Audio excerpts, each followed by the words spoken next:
On behalf of all Miami realtors, I would like to thank Messi for buying a property this year in Miami area.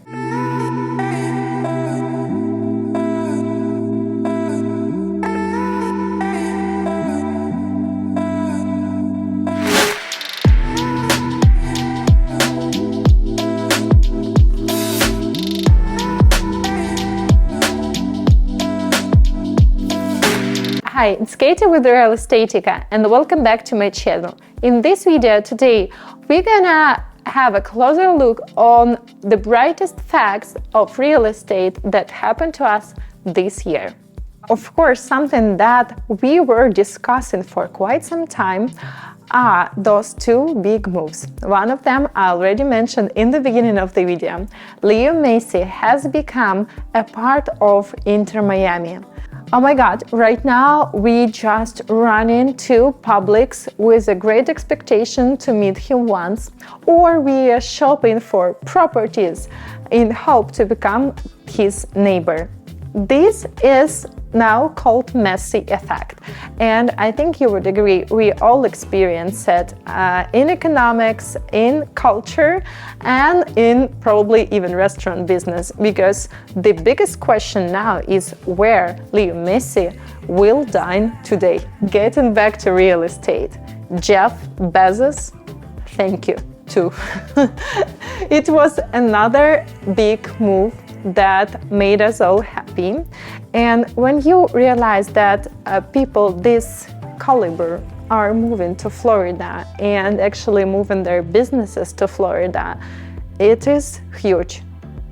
Probably that's why, even though 2023 was kind of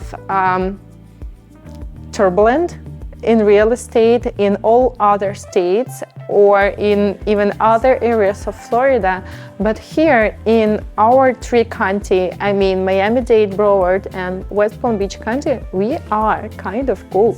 The only two sectors of real estate that kind of facing some difficulties, it is office buildings, because definitely there is a vacancy rate. It is still super hard to get people back into the offices after COVID winds are perhaps they're also on the beach during the working hours. And the sector number two is multifamily. We see plenty of rental communities arising here and there. For example, I'm talking about Fort Lauderdale area.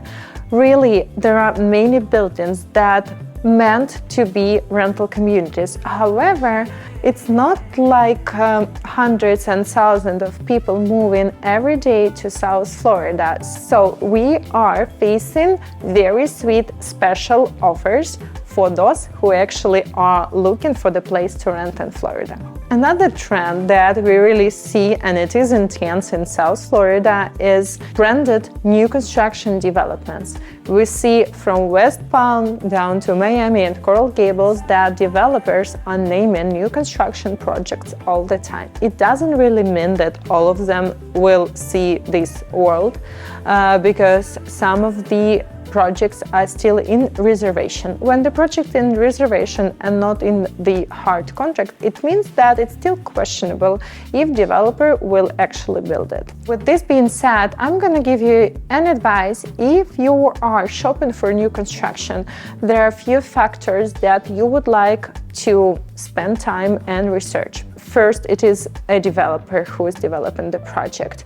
I would rather stick to someone who's been in Florida for some time, who knows the numbers, who knows what to anticipate from the new location. Number two is the location itself. It is just a general rule of real estate that it is always better to buy the cheapest home in the most expensive neighborhood.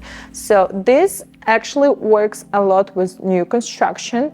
If you are seeing the new construction that arising in top area, like let's say Brickell, like let's say Miami Beach, we really have very nice established real estate scene over there. So this is something that you need to consider. On the other hand, it is hard to bring this type of audience who's gonna pay high ticket prices for the new development in the middle of nowhere. On the legislative front, Governor Ron DeSantis has signed a new bill into law that will make put aside hundreds of millions of dollars for affordable housing, meaning it will have a set of incentives for those developers who incorporate workforce housing into their projects. Another important note that is to be discussed, and I really spoke about it with most of my clients a year ago, that this year we actually starting to see the effect of the condo crisis. That is something that we need to look back at 2 years ago when we had the Surfside tragedy. And after that, there was a new law that came now in effect starting beginning of 2024 about the reserve funds, about the 20 years, 30 years, and 40 years inspection of the building.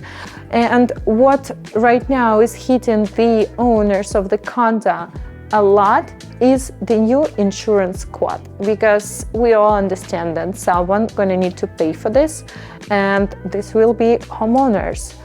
My suggestion would be, if you are considering selling your Honda in the nearest future, I would say now it is about time, especially if you're looking to relocate to a different area, or if you're looking to relocate to a townhome or a single family home, because this type of ownership, they're not going to have these extensive insurance bills, and also you're not going to need to deal with that many expensive in maintenance common elements of the project. Then on the positive side, we are finishing this year with lower interest rate. It's been lowering for the 3 weeks in a row, and my last closing this year was closed at 6.25. I think it is a good sign. If you are looking to buy a new home, maybe it is a good idea for you to have a look into your taxes that you will be completing in the next few months, because if you didn't become a homeowner, maybe it's about time for you and your family. It has been Katie with Realestatika. If you like this video, you know what to do. Share it with your friend and come back for more interesting information about Florida real estate.